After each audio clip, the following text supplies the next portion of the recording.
Ayun, good morning sa inyo. At nagluluto na ako ng magahan. Itlog. Papakulo akong itlog. Tapos dun sa bunso namin, ito na lang. Instant noodles. Hindi naman to palagi eh. Pero pag madalas to eh, hindi maganda diba sa mga bata. So, ayan. Magna 9 AM na. Ayan. Tulog pa si Mrs. At si Posty nandun na sa terrace. And good morning sa inyo. Kahapon kumuha na kami ng mga kahoy sa garage. Ayan o. Medyo madami na yung kinuha namin. At nag-umpisa na kaming magpa-apoy. Ayan, start na magpa-apoy, di ba? Ang ganda ng ano namin, no? Chimney. Kitang-kita mo yung usok niya na sa taas papunta. Ibig sabihin maganda yung tubo ng bahay na to, yung daanan sa pinakataas, di ba? Doon pupunta yung usok niyan eh. Tingnan nyo naman, no? Papunta sa pinakataas lang lahat talaga ng usok. Ayan. Doon pumupunta. Kasama ko ngayon si Basti at si Posty. Nagaya kasi itong isang maglaro ng basketball. Eh wala naman kaming gagawin ngayon. So samahan ko muna, di ba? Ano nagawa mo? Ha? Ano na? Jack. Gusto ka na. Nagdi-dribble ka? Parang may nagdi-dribble doon. Sino yan? Ah, yung bata. Tara. Umiikot muna kami dito kasi hinihintay namin magpuputong aso namin. Kailangan magpupo siya bago kami makarating doon eh.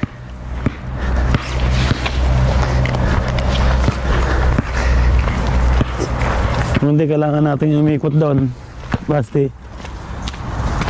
Kailangan natin umikot doon, no? Dahil siguro tayo doon sa may ano, sa may gubat. Para doon siya tumae. Makahanap siya ng pwesto para magpupo. Makapunta na kami sa basketball court. Tara, Posti. Okay na. Magandaan sa aso na to, doon siya tumatay sa mga tago. Hindi siya tumatay sa mga gitna. Siyempre pag nagpupo siya sa gitna, kailangan mong dakotin, di ba? Pero sa dito sa damuhan, hindi na pwede. Kasi mag-ano rin naman yan. Jono. Hey, salute. Hey, nyo. Ciao. Ang ganda ng panahon ngayon. Halos ano na siguro. Siguro mga 2 linggo ng ganito yung panahon. Sobrang solid. Sarap mag ano, lakad-lakad. Hindi mainit, hindi malamig, okay lang yung ganitong suot. Tatawid tayo ng putik. Maputik siguro dyan o hindi? Hindi naman namulan, hindi wala maputik. Akala ko kasi maputik. Dito tayo. Dito na tayo dumaan sa kalsada. Ang dulas.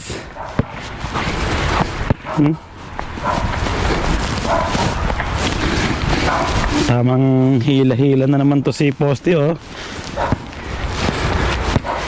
Nilagyan ko siya ng tali ng ganito. Ayan yung sumisikip sa leeg kasi kung hindi ko siya nilagyan ng ganan, masasanay siya laging hila ng hila, di ba? Nakakawawa pero kailangan matuto yung aso. Tamang-tama, walang tao sa court. Pwede kami pumesto dun sa may mismong katabi ng ano, iwanan ng aso. Ayun, nandito na kami. Iwanan ko muna si Posty dito. Dito na kami sa basketball court. Ninitan ka? Warm up muna ako. Takbo muna ako ng isa. Gusto mo mag-warm up muna? Ha? Jogging muna kami ng isang o 2 ikot para mainitan. 2 ikot, okay? Duwijir. Nasakit na yung mga boto ko pag tumatakbo. Tumatanda na. 40 na tayo eh, di ba?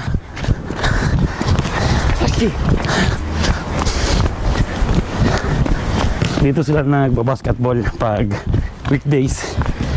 Ang bayad namin dito ng basketball, turuan siya ano,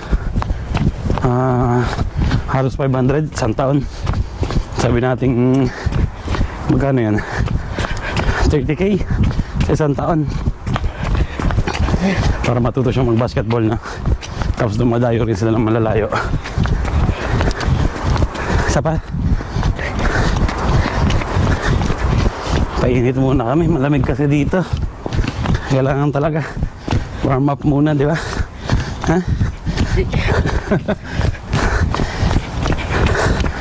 Nararamdaman ko na yung tuhod ko pati. Parang bibigay.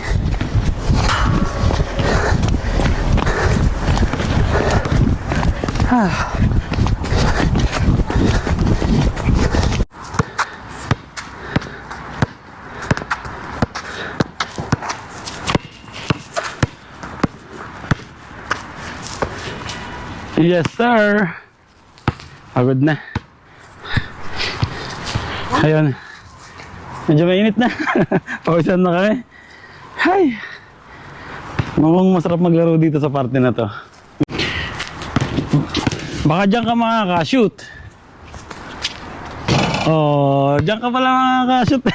Dito pala siya makaka-shoot eh. Saka, dribble ka muna. Game. Doon sa kabila, hindi makaka-shoot eh. Muntik na, isa pa. Muntik na, isa pa. Muntik na, isa pa, isa pa, isa pa.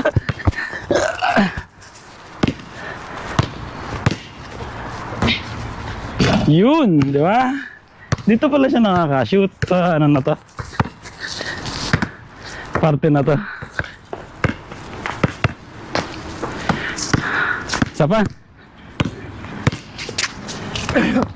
Pagod na, pagod na.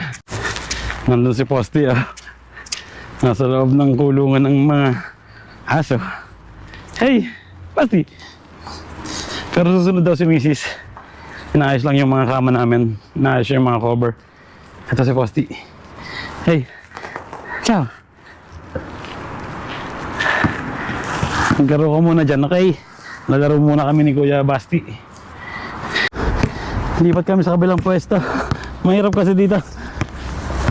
Yung ring nasa tapat ng araw eh, mahirap magpa-shoot. Nakakailang. So, lipat kami dito sa kabilang pwesto. At sarap maglaro. Ganda na yung panahon. Minute ngayon. Salamat naman sa Diyos, di ba? Hay. Ito, makakashoot na ngayon si Basti. Shoot ka muna, 3 points. Dribble muna.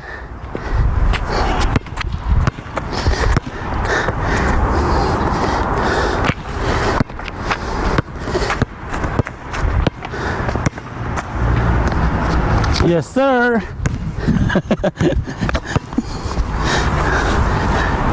Sama. Sama. Dribble.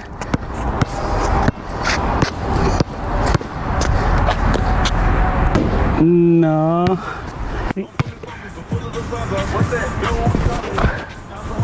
Uy. Akin. Hanggang ano? 5. Okay.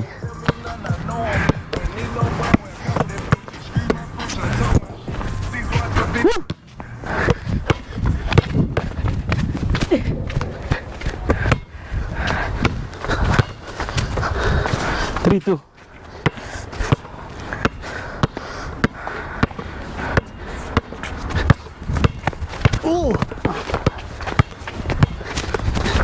Oh, palo. Counted, counted.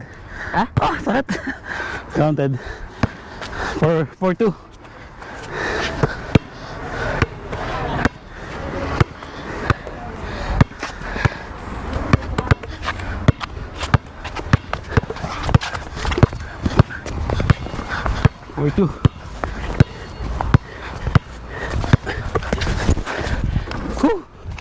5-2. Tapos na. Si. Nal. Ha? Nal. Isa pa? Ult. Hanggang 10. Aman. Okay. Parang niya. Ha?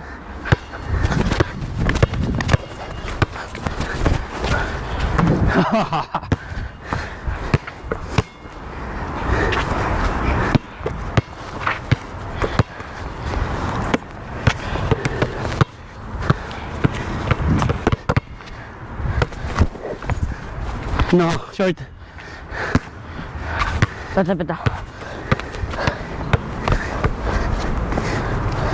Ay.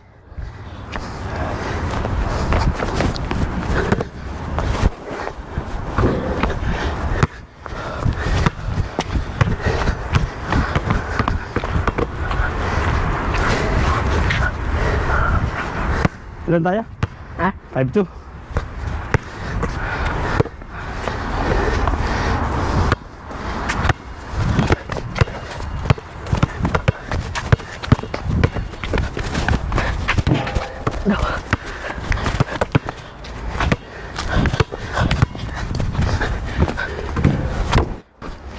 Five two.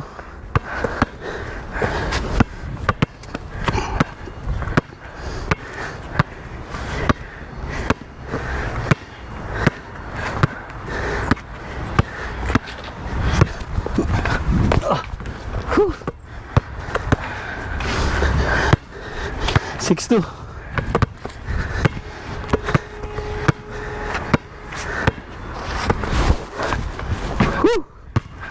7-2.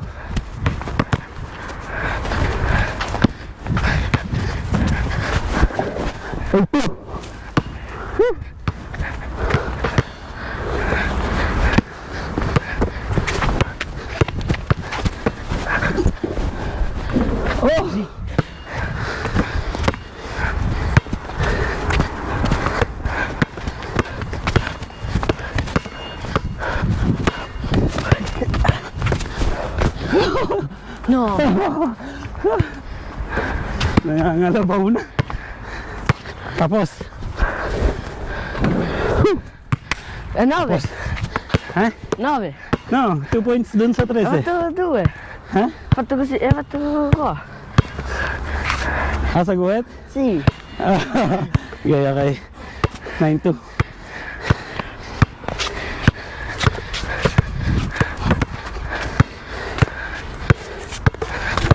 Oh!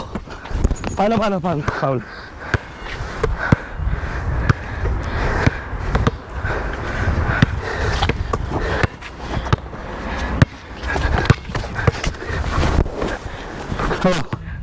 10. yes sir. 15. Bas na, pagod na ako. Ay, tapos na kami maglaro ni Basti. Grabe, kakapagod. Pero sarap mainitan, sarap maglaro, sarap mapawisan. Ay. Muna race to 5 kami, tapos nung pangalawa race to 10. Yun, nanalo naman. Kahit hindi masyado magaling, di ba? Ako nga, hindi ako masyado marunong ako mag-basketball, pero hindi ako kagalingan.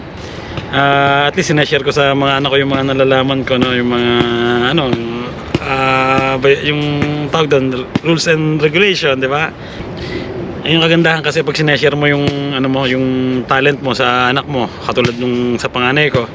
Yan, sinare ko sa kanya yung mga pag-edit ng video, pag-picture, kaya kasama ko siya minsan pag nag-picture kami sa mga event dito sa Italy. Diba, extra income yun. Hindi ka man masyadong magaling sa ginagawa mo, ituro mo sa anak mo pag lumaki sila, mapapakinabangan nila yung sigurado. Andito na si Mrs. No, 2, 3, via!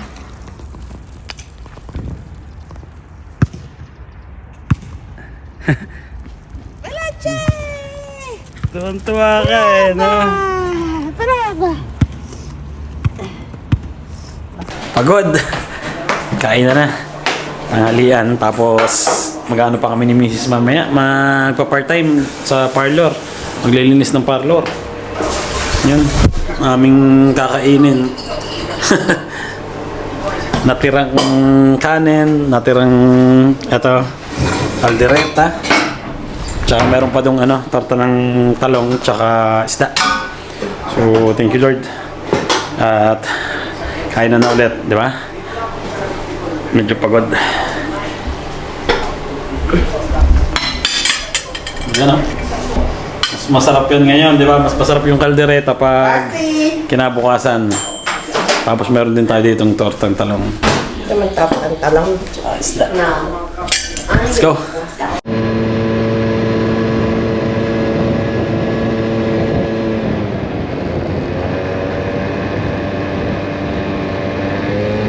Kunyari dito kami nakatira sa malaking pinto na to.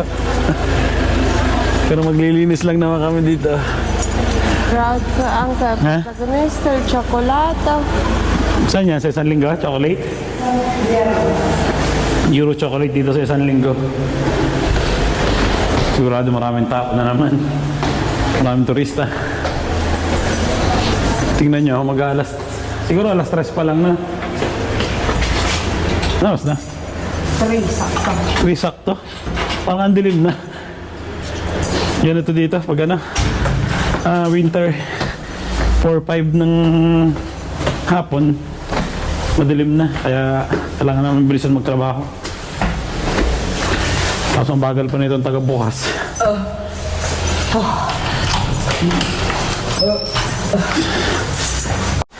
Ay. Ayan, nandito na kami. Medyo malinis, di ba? Ayun, may buhok doon. Natin yung sentro. Yan. Tagal nyo na naman nakita yan. Huwag nyo nang pansinin. Si Mrs. nagme-merenda pa eh. Ng chocolate eh. Ayan. Ito yung ano dito yung gagawin ko. Si Mrs. yung nagpupunas lahat ng mga salamin na yan. Pati doon, ako lahat yung nagbabacuum ng sahig. Ito ang gamit ko. Yan ang gamit kong vacuum.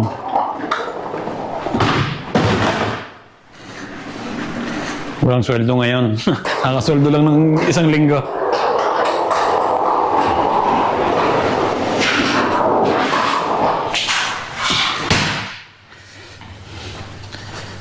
Ilaw? Saan ang ilaw doon? Yun. Si Mrs. nagkakape pa. Ako magkano na. Tatanggalin ko na yung mga carpet. Ganun yung una kong ginagawa dito. Kaya kong tanggalin yung mga carpet. Magagaan lang naman to. Tapos saka ako ibabacuum. 100 ano rin yung sweldo namin dito bonbon eh. Minsan 150 eh. Alam nyo magkano yun? 100, sabihin natin 6,000. Sabihin natin 9,000 din, di ba? Buwan-buwan. Pambayad ng mga bills yun. Pag may kailangan bayaran, di ba? Ganun lang lagi, sipag. Ayun, pag nandito sa Italia, kailangan dapat masipag ka kung gusto mong maraming kitain. Pwede ka magtrabaho ng Saturday, Sunday, sa weekend, di ba? Pero kami, hindi masyado kaming nagtatrabaho ng mga weekend. Yan, ganun dito sa Italy. Kung gusto mong maraming kitain, madaling makahanap ng trabaho. Kahit saan may trabaho. Yan ang trabaho na to dati sa kapatid ni Mrs. So, ibinigay na sa amin. At hindi na kayang magtrabaho kasi may maliit silang bata. So, para makapag-focus sila doon sa maliit na bata, syempre. Iniwan na nila itong trabaho na to pag Sunday. Kaya kunuha namin ni Mrs. kami yung nagtatrabaho. Diba, sayang din naman.